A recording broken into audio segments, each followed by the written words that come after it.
everybody. Welcome to another edition of Up in the Air. Give me a second here while I get my script up. We're going to go ahead and get started here. But before we do that, I just want to say thanks to everybody for joining us and supporting us and making this webinar and podcast series so successful for NGPA. Big thank you to everybody who's joined in the past and listened to our podcasts. And to the industry partners who've taken the time to join us. If this is your first time joining us or listening today, we're really happy to have you here. Up in the Air is made possible thanks to our dedicated members of NGPA and our industry partners who join us in our mission to build, support, and unite the worldwide LGBTQ aviation community. Without our annual events, we've had to work pretty hard to make the digital landscape work so that we can stay connected with our membership. And events like these are how we have done that. We're excited to be going back to in-person events with local chapter events this summer and our first event in Provincetown in September. But we're still happy to continue bringing some of these digital events to everybody today. We make Up in the Air available to everyone because we believe in sharing our mission with the world. Our ask to you is to join our mission by becoming a member of NGPA.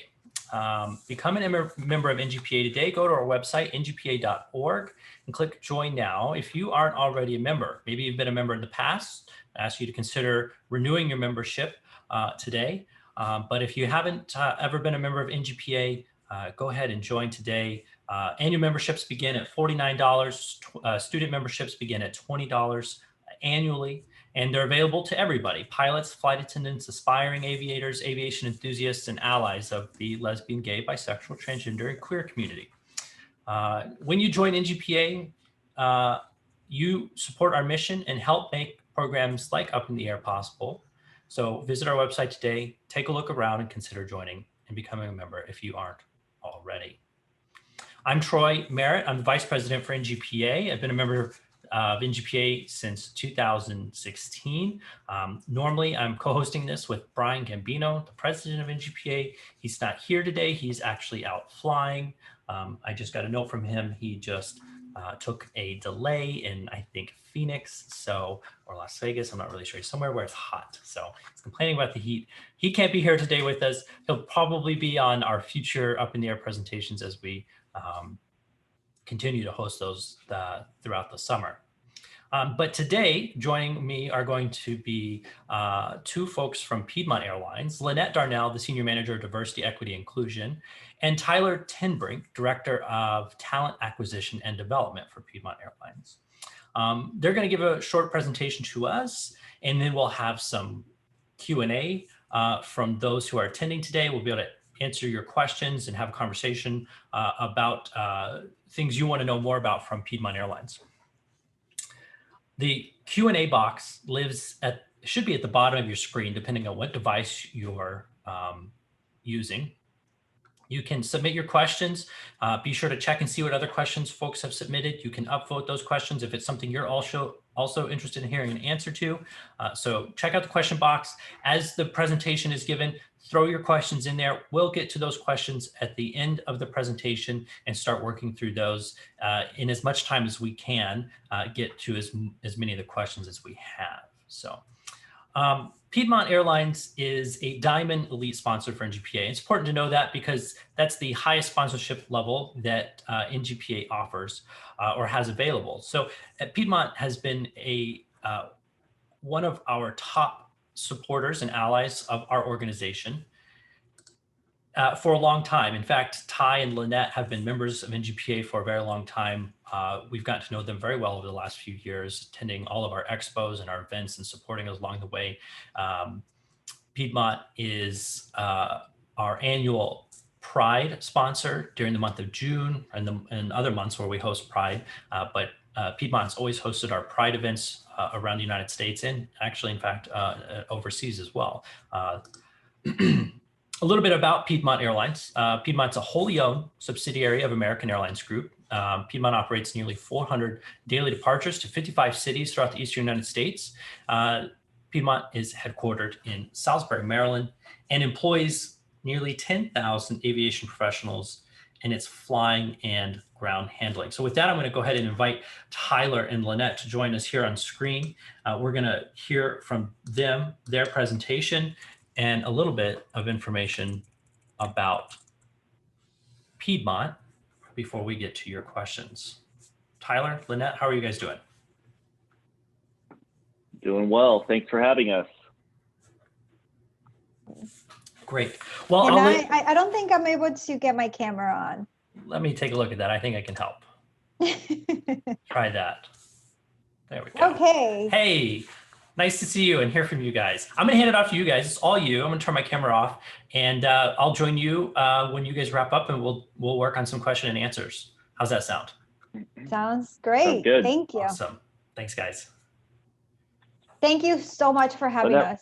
It's always so much fun to be at an NGPA event. Again, Lynette Darnell. I've been with Piedmont almost 7 years. I've had several positions at the organization. I've been an admin assistant for the VP of maintenance, and I was in talent acquisition for 4.5 years. I was manager of the pilot programs for Piedmont. And today I do diversity, equity, and inclusion, but I also support the pilot group, the flight attendants and mechanics with regards to when it comes to employee relations. So I definitely stay busy. But my main role at Piedmont Airlines is diversity, equity, and inclusion at this time. So glad to be here, excited to share with you the information today and answer any questions that you have with regards to our airline and where we're moving forward. So thank you for having me. Thanks, Lynette. You guys can see my screen, right? Just want to make sure you guys are able to see it. Yeah, it looks great, Ty. Perfect. I'm Tyler Tinbrink. I'm the Director of Talent Acquisition and Development. It's odd to get used to new titles as they keep on restructuring our department. So, pardon me. My pronouns are he, him, and his. And I've worked in the airline industry for, gosh, almost 15 years now. I've been with Piedmont since 2015. And I have been in the industry as an agent all the way through crew scheduling and dispatch. I was in corporate training. I've been all over the board. And when I started with Piedmont, I was actually the manager of safety programs, and my background is actually in safety. Went to college in Kansas at Kansas State University. That's where I went to flight school. And then started my career there as well. So I'm going to go through a few things before we get into the DE&I stuff. I'm going to go over how we did in COVID, what our future plans are, and just a little bit about the industry in general. So with that being said, let's get that turned over. So Piedmont, during COVID, obviously we had to pivot very quickly. Hiring just went out the window. We really had to really feel our way through this. As you know, the industry is extremely cyclical. So every 10 years or so, we have some sort of crisis that occurs in the industry, whether it was, from 9/11 to the economy crash in 2008 to now. So we had to pivot, and our great marketing department came up with the term COPE, where as we went through the pandemic, we had to control our costs, operate safely, obviously, preserve jobs, which is extremely important to all of us. And we wanted to make sure that we earned our customers' confidence back. That still is a big and primary goal for us as things open back up. We're able to make sure that everybody feels safe and wants to be on board our plane. So what we did during the pandemic and when we had to pivot, we didn't want to waste a good crisis. I don't know if you've all ever heard that, but it's something that was passed on to us by our previous VP. But we had to sit back and we had to evaluate, we needed to change, and then we needed to plan. So as hiring and talent acquisition was scaled down almost to a zero, we were able to take our partnerships and our priorities and really adapt them to what we wanted the airline to look in the future. And DE&I, diversity, equity, and inclusion, came out on top. It was a green light from the go. We had been looking at doing different diversity and equity and inclusion programs for a very long time. However, the pilot shortage and the shortage of mechanics and ground handling really took precedence over it. But this gave us a chance to really look at our DE&I strategy and our company as a whole.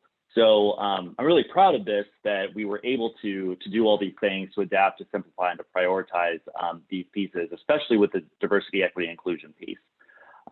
So during the pandemic, our performance thrived, which was kind of crazy, because you would think that with the reduction of flying and people going everywhere, that we would have seen,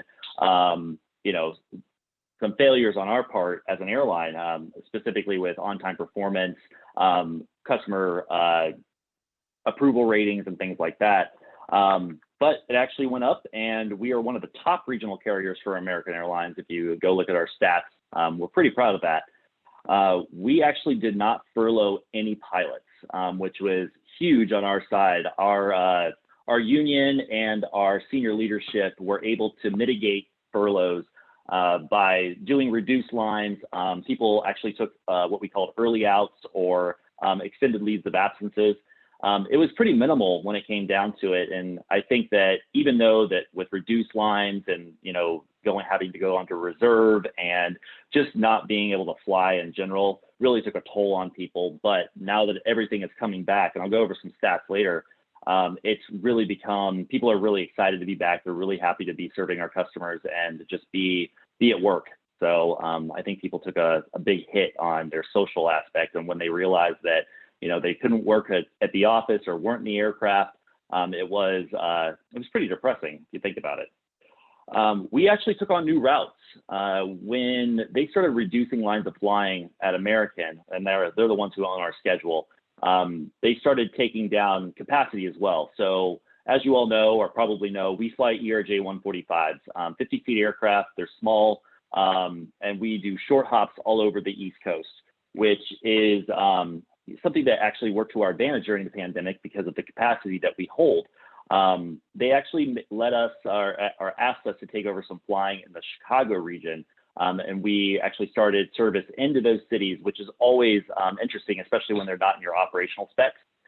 So we had to do test flying. We had to do proving runs with the FAA. It was very interesting to watch, but it's something that we took with stride. And that was also in the middle of winter in Chicago. So those of you who have flown into Chicago or are in the area or actually know about the Midwest in general, Chicago can be really challenging.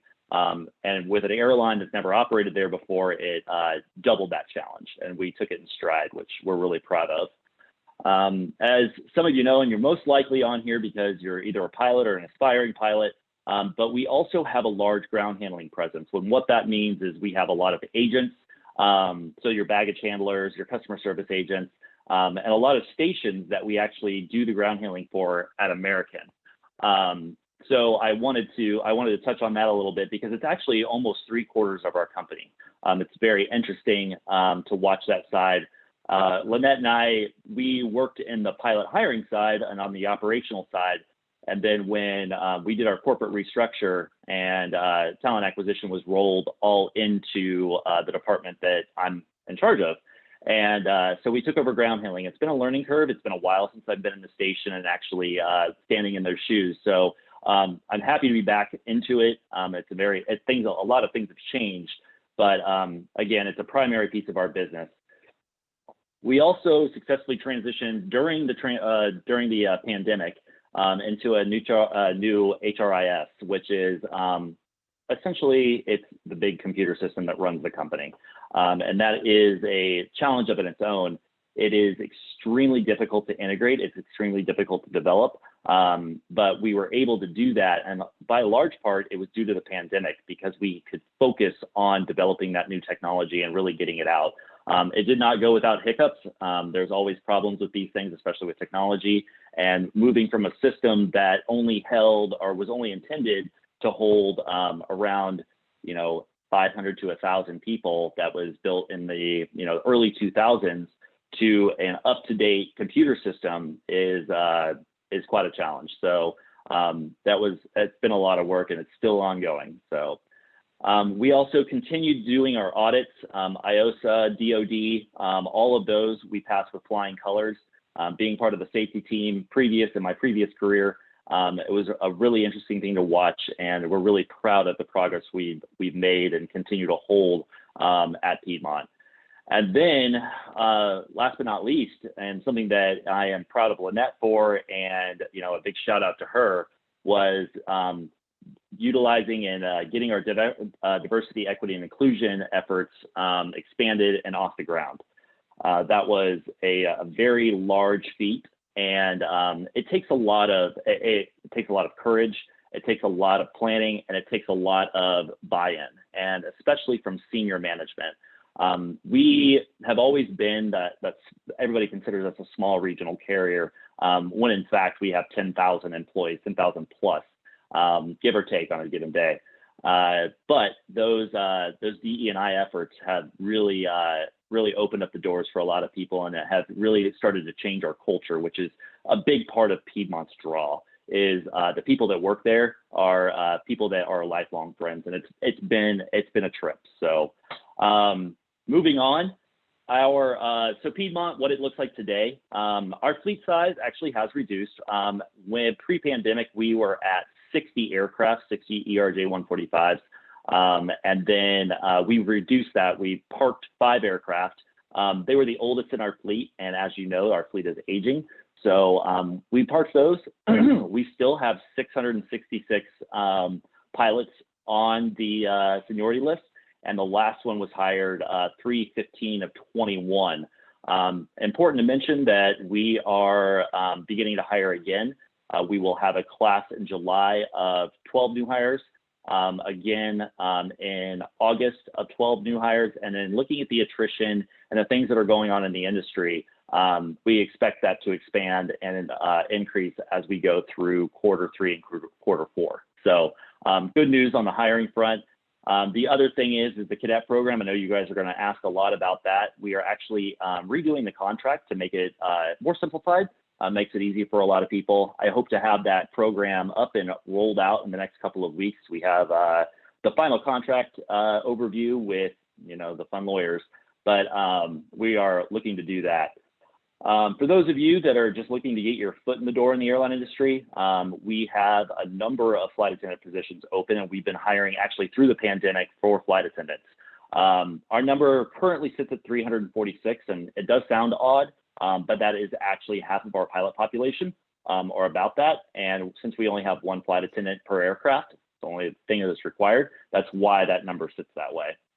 And then I talked a little bit about our Piedmont ground handling side, which is 5,000 plus employees. That doesn't include our what we call management and support staff. So people like Lynette and I and the support departments, that all ended up totaling out to be right around 10,000 people, which is huge.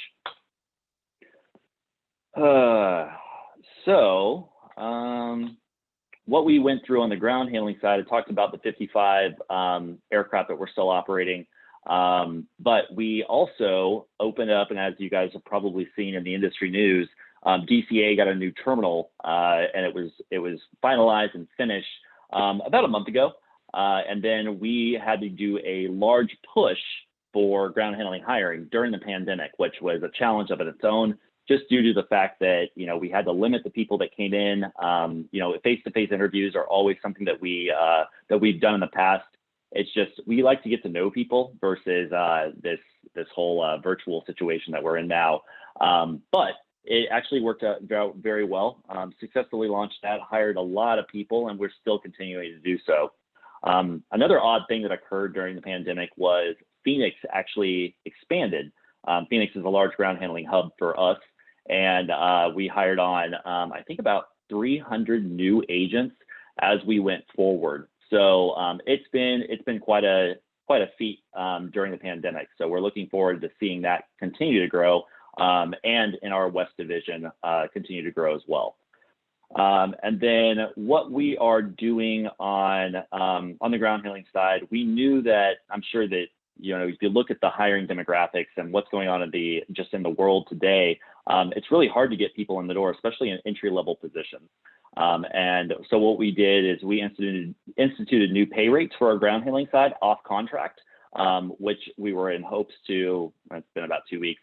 So we're hoping that that increases the visibility and drives more people to our ground handling stations. And I'll show you a map of those in a little bit. It's actually quite shocking how big we are.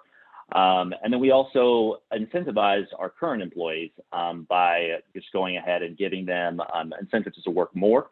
Those that are part-time can actually go full-time, and they end up making about another $1,500 in total if they meet the criteria. So it's a nice incentive for our current employees as well.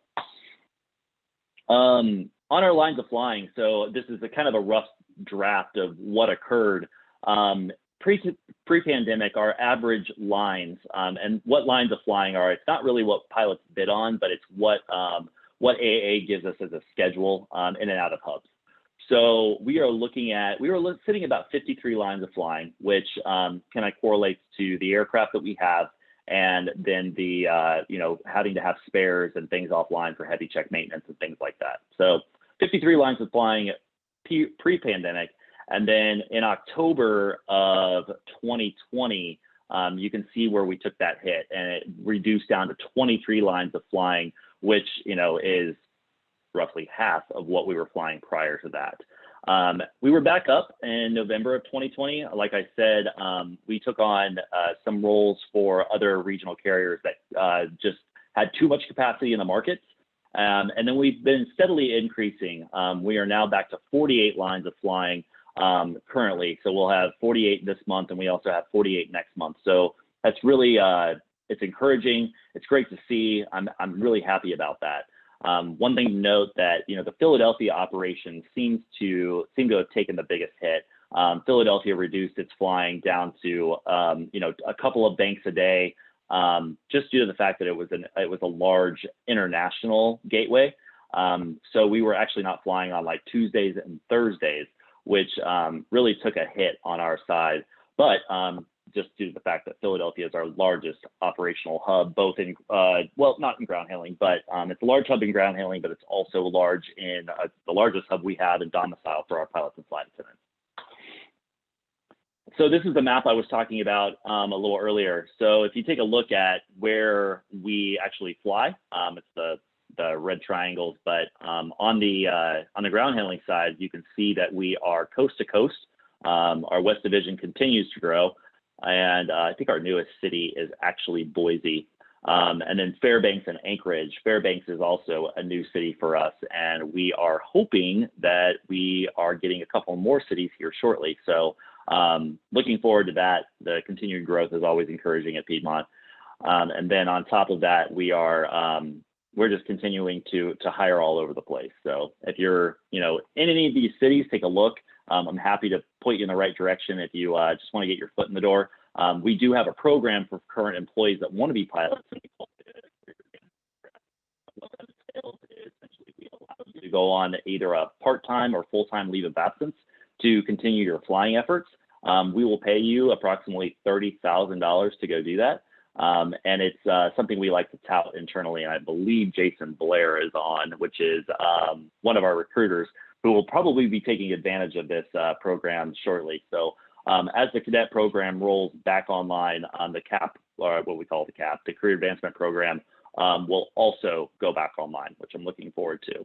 So we are hoping that pipeline is going to be our future. We know that people coming out of school wanting to get experience really need the help and the financial help when it comes down to it, plus the mentorship, and just the ability to reach out to people that can help as we move forward. So with that, I'm going to turn it over to Lynette to talk about our DE&I initiatives and how we worked through that from 2015 until now. And I appreciate everybody that's on the call. And if you have any questions, I'm sure Troy and all will go ahead and share our emails and our contact information. But if you want a general email address, flypiedmont@aa.com is where you can reach out to, and you'll get a pilot recruiter. You can also visit Piedmont-airlines.com and see all of our open positions at this point. Lynette, I'm going to stop sharing my screen and I will turn it over to you. Awesome. Thank you. All There you right. Perfect. So I'm just going to give you a brief kind of overview of what things we have accomplished on the diversity, equity, and inclusion side.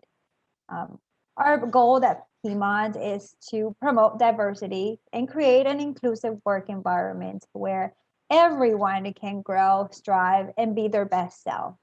Diversity, equity, and inclusion is part of who we are as a company and an organization, and it's an essential part, especially of our future, where we want to go, and how we see the company moving forward. Our mission at Piedmont is to ensure our future and with a culture of caring, compliance, and communication. And our vision is to be the best American Airlines regional partner. During the pandemic, obviously Tyler mentioned that we took some time to look at what our goals were, our strategy, and really focus on the overall organization and where we wanted to go. So we took some time in creating a foundation and really focusing our main needs in order to achieve those goals. So we took a lot of time to plan and really develop our foundation for what we wanted to accomplish. Our efforts in diversity and inclusion, started way before 2019. We started our partnerships and working on different relationships that focus on diversity and equity and inclusion, but they were more focused on talent acquisition back then. It wasn't until 2019 that we strategized for the entire company. And it included more than talent acquisition. It included employee retention, employee experience, and other areas that were critical in order to grow in the direction that we wanted to go. In 2019, we developed that strategy all over again. We created metrics and we identified the needs and the direction that we wanted to take. In 2020, at the beginning of the year, we launched our employee resource groups. And then, of course, the pandemic happened. So we immediately had to adapt. And when I say adapt, literally, we were adapting and planning sometimes on a weekly basis. We did not know what was going to happen. We did not know what the outcome was going to be, but we did it anyway. And at the end of the day, we accomplished so much. When we launched the ERG groups, for example, we had a plan, right? We were going to go out to the hubs. We were going to go out to the station. We had a tour planned to promote these groups. And then we had to move everything on a visual platform. That visual platform actually worked in our favor because now it allowed us to connect with all employees, not just one of the hubs or people in Philly and Charlotte. Now we were connecting with all employees from all our 80 locations throughout the US in one place, which worked in our favor.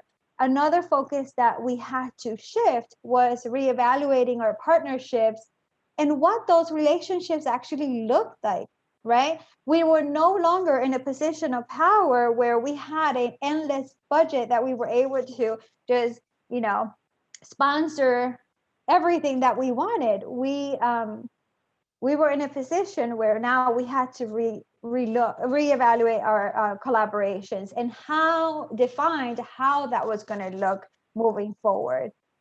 So we focus on that. We focus on what the needs were throughout the organization, and that's when we launched our pronouns training, which continues on to 2021. And we definitely focus on developing the ERDs. In 2021, our focus has been leadership involvement, continue to get that buy-in and really that connection and understanding of why this is important, why diversity, equity, and inclusion is important to be successful. And inclusive actions, right? What does that look like in the workplace? We've taken an approach of actually putting things in place, developing resources, and making things happen. The ERGs, of course, are a great instrument that we currently use for training, for networking, for exchange of best practices, for creating a safe space for employees to have difficult conversations or share the things that they're going through. We also focus on communication strategy, which was critical, especially for our diverse work groups, right? We have the ground handling, we have the flight operation, in-flight, and maintenance, and they're all different. So we wanted to make sure that we eliminated any obstacle that prevented the information getting to everyone. And of course, we continue to work on our metrics and what those look like, and hopefully we'll continue to monitor as those change in the future. One of the main focuses obviously has been the employee resource groups and what that structure looked like. We develop our council. We have our ERG leaders, which are volunteer employees at Piedmont, and we have executive sponsors, which are directors or above that support these groups and oversee all the work that the ERG leaders and groups are doing. Our ERG groups are led and kind of guided by 4 main pillars, which are community outreach, employee engagement, development, and recruiting. We have members today all over the US in not all of our locations, but in most of our locations, which we are super proud of. And the groups continue to grow. We currently have 6 groups, and they are all reporting an increase in membership and have accomplished amazing, amazing things. As you can see here, memberships continue to grow, and we continue to expand the amount of groups that we currently have.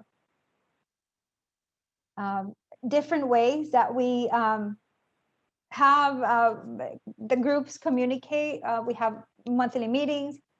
We have the website that we are constantly updating it to make it more interactive. We have the Facebook groups, emails, communication, and we have different type of special communications that we put out. For example, Inclusive Monday. We created, this is our kind of website, a screenshot. It has a lot more features to it, but an overview of the things that we've created from a LGBTQ plus efforts. In 2020, we did over 57 sessions of pronouns, and tomorrow and Friday, I'll be teaching 6 more. I mean, we have been the pronouns class has been very popular, and it has been a request. It hasn't been that I just want to do sessions. No, people are requesting to learn more about this topic, and we've trained so many employees. Actually, tomorrow and Friday, our focus is specifically on Charlotte leadership. We have developed manuals for supervisors and managers on how to deal with employee transitions. We now offer flight attendants the option of what uniform they want to wear, whether it's female or male. Our benefits departments are now doing research for benefit options in the future. We are making all publications and material more gender neutral. And we have over 5 managers, including myself in HR, trained in Safe Zone. How are we celebrating this month? Pride. We have different events.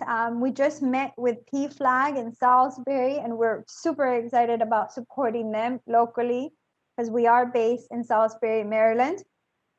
We had today a collaboration with American Airlines, and they actually offer a pronouns check, transgender awareness learning session.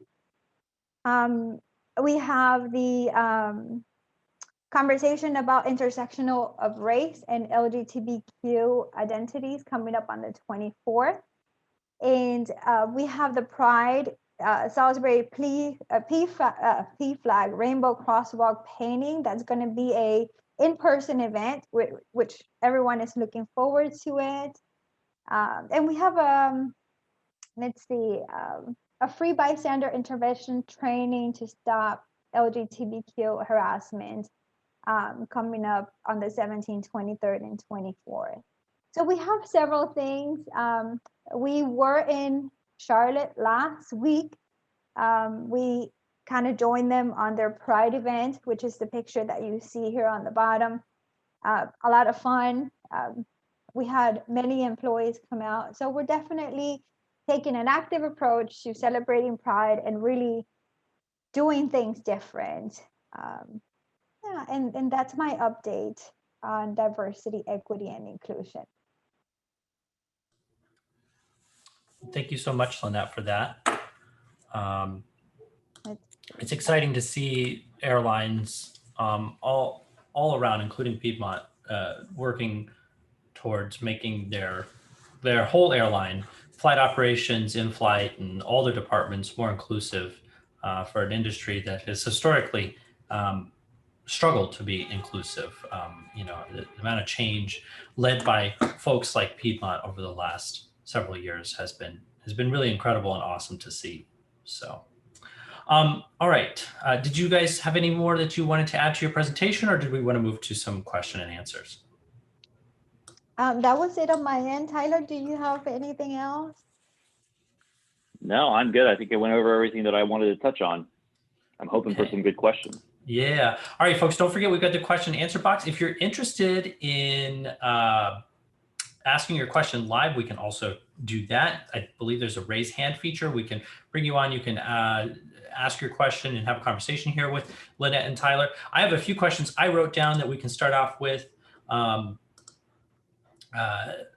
as we see what questions come through here. So my first question, and I think you've mentioned this, but you didn't furlough any pilots, but are you guys hiring pilots at the moment? Yep.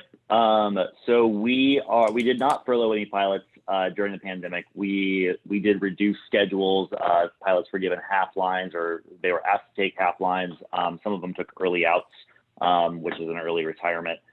So some of those folks are probably out flying with another air carrier by now.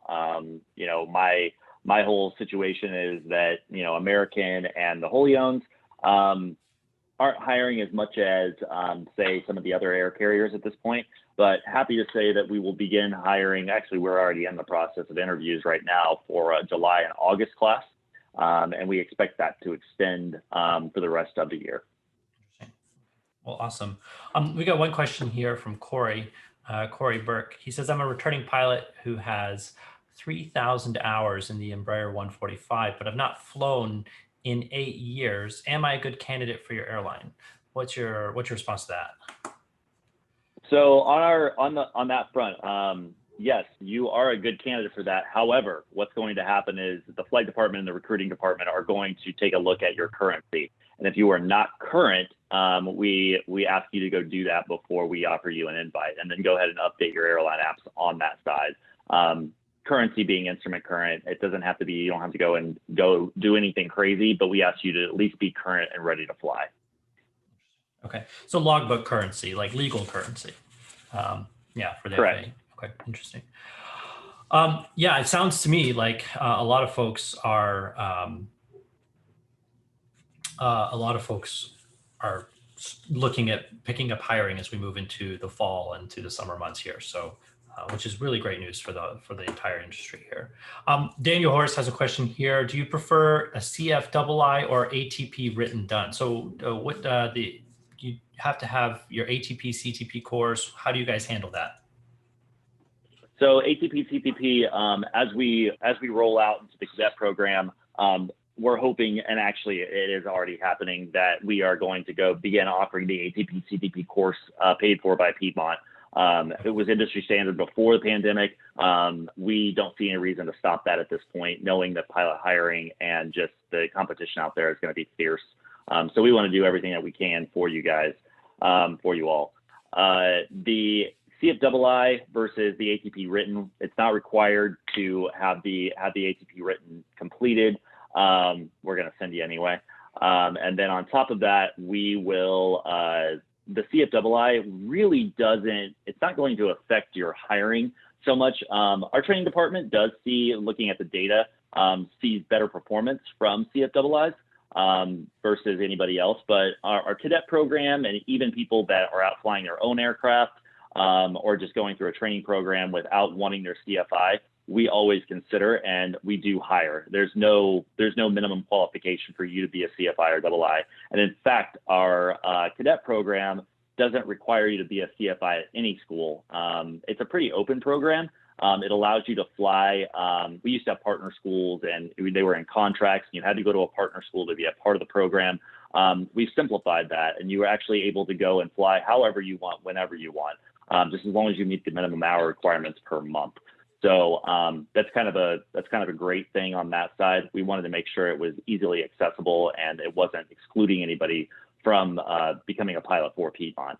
But like I said, you can go out and fly your own aircraft. You can go and actually fly for a 145 or a 91K. We're not going to question you on that. As long as you have a plan and you present that plan to us when you interview as a cadet, that's all we ask. So what is the basics of your cadet program? So simple thing is you have to have 350 hours. We ask that you have your commercial license and that you have a plan of action on how you're going to build your hours. As we move forward in the contract, it's going to pretty much mirror the payments from our last contract, which is you're going to look at an $18,000 bonus plus $7,500 divided out by 100-hour increments. So there's plenty of money to be had. I know it doesn't cover everything. I obviously know how expensive flight training is, and as does Lynette, because I believe she's still in flight training. But we do want to be able to help those people out. And then obviously we do a bunch of sponsorships, one being with the NGPA, or scholarships, I should say. And then also with various different organizations throughout the U.S. So there's free money out there to be had. We're happy to direct you in the right places. I'm also on the board of directors for the University Aviation Association, as well as the Flight School Association of North America. So I've got a lot of resources. Lynette has a lot of resources, and we can figure it out for you. Interesting. Really good. Daniel also asks, what is a competitive candidate? I've been having this conversation with folks at some other airlines, and I know that the pandemic has changed the face of a competitive candidate. So as best as you can answer, what makes a competitive candidate right now looking to work at Piedmont? So you're correct. It did change the face. And I saw that a lot of carriers that were hiring during the pandemic were upping their minimums. They were, requiring you to have your ATP, CTP, or even a type rating in the aircraft that they're flying. We have not set those. Really what we're looking for is well-rounded pilots, those that are current. We would like to, we like to see that you've done things other than fly around like just in your own aircraft. But really what it's going to come down to, and what we're seeing even going through this new hiring process as we begin to hire, we're seeing that a lot of people are being already snagged. So I think the fierce competition is coming back. I think minimum requirements are going to be right there. I will tell you that a lot of these pipeline programs are going to be bread and butter. Really, once you interview for the cadet program, you've now set your career for the rest of your life. You have, hold on just a second. Headset died. You guys there? Yeah. Perfect. Sorry about that. With joining the cadet program, you interview once through your entire career. You go to Piedmont, you join the cadet program, get your hours, go to Piedmont, and then flow to American with no questions asked. That's always been a big seller. It's, and it's one of those things where we still don't know. We know that AA is going to begin their flow, I believe, in October. So that means that we flow 6 to 7 pilots a month based on our contract and the amount of pilots that we have on property. Before the flow, we were sitting right around 5-6 years for you to go. And then we're hoping to see that again. It will probably even move faster depending on how American and ALPA and the unions get along with senior management. So it will be interesting to watch. But like I said, one interview for the rest of your life, if you want to work for American, you can't really beat that. Yeah.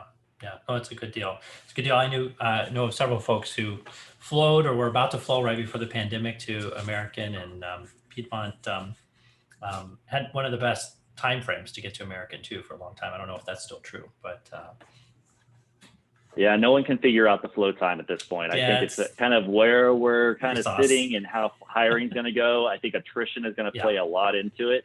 I mean, as you guys all probably know, the mainline carriers and the ultra low cost carriers are hiring like mad, not including just the the regionals that are hiring as well. So again, competition's fierce. I'm always the one to say that the pilot shortage is real. And I don't know how bad it's going to get, but I have a feeling it's not going to be great. Yeah. It's probably going to be worse than we were pre-pandemic. Right. So this is a little outside of my scope as the vice president of NGPA. So on behalf of myself as an individual, I'll say that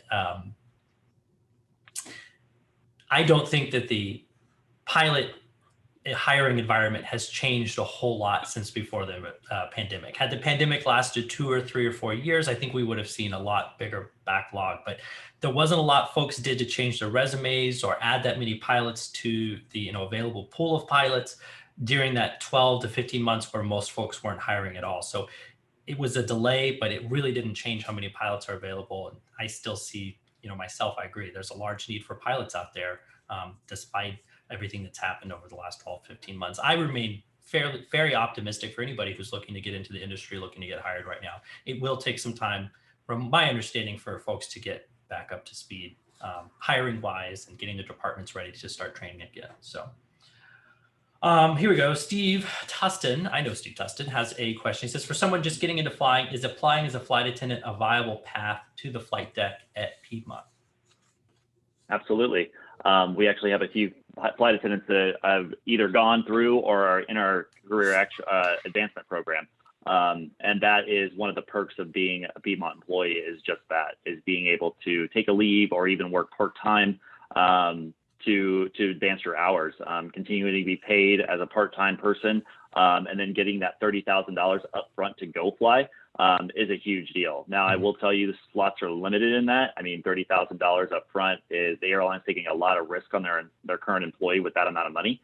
However, we see the benefit of that and understand that pipeline starts from day one. And that's why, I tout that we have a huge ground handling team. You can work part-time, you have flight benefits. I have a lot of friends, even myself, that, worked in college with an airline and had flight benefits, got to go everywhere. And then I wish I would have had the opportunity to join a career advancement program and have that money up front, so to complete and pay off my student loans. Yeah. I think that's an excellent program. I know of a lot of folks who are wanting to make that career switch. How do they learn how to fly? We get those type of questions at NGPA as well. How do I make that transition? How do we become a pilot? It's a big question. It's a really complicated answer. How do you become an airline pilot? And places like Piedmont offer some really excellent explanations and financial help and pathways for that program to have a career in the flight deck of an airplane, which is pretty exciting. So, folks, I wanted to say Lynette. I was going to say one of the advantages of that program is that we have locations all over the US, right? Mm-hmm. You're working on the ground handling and customer service side in Phoenix. You can apply for the program and flight train in Phoenix while you're on leave of absence, right? Yeah. But you're still connected to the organization. Once you're done, you can transition to the flight side. Right. So. I did not realize your ground handling operations extended so far west all the way into California. I didn't realize that. So it's pretty awesome. If anybody's got any more questions, go ahead and throw them in here. But with that, I'm going to start closing this out. I want to thank Tyler and Lynette for taking the time to join us today and share with us a little bit about what's going on at Piedmont. I also want to make sure to thank both of you for being such strong supporters of NGPA financially, in person, showing up and supporting us, and being allies for our organization and our mission and our values, what we stand for. It means a lot to us to have your support and to continue sticking with us through the pandemic and through everything that's happened over the last 12 months. It's really important to have allies and friends like you with NGPA. We have some more Up in the Air series coming down the road. We'll talk with some more airlines and different groups about what's going on in the industry. This particular Up in the Air series will be turned into a podcast. You can find that in all your podcast streams that are available, Spotify, Apple Podcasts, and other places. This will also be available on YouTube and our website. So if you wanted to rewatch this or share this with a friend or somebody who's interested in Piedmont, they can take a look at this and watch this again.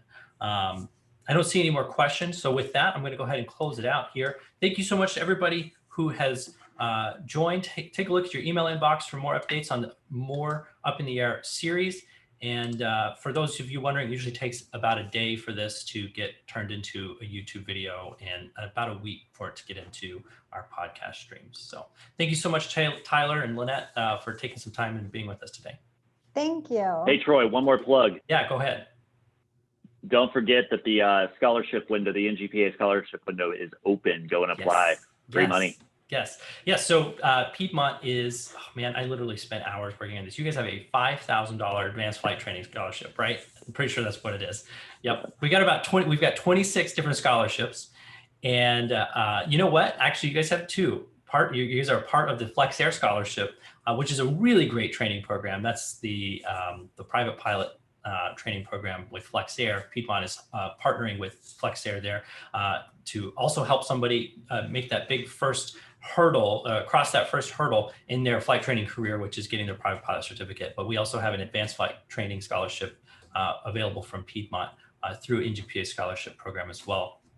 The window closes August 31st. You've got over the summer, but I would go start working on your application right now. Thanks for plugging that for us, Tyler. Anytime. All right, folks. You guys take care. I appreciate it. All right. Thank you so much, everybody, for joining us today. That's going to be it for us. Look for more from NGPA in the future.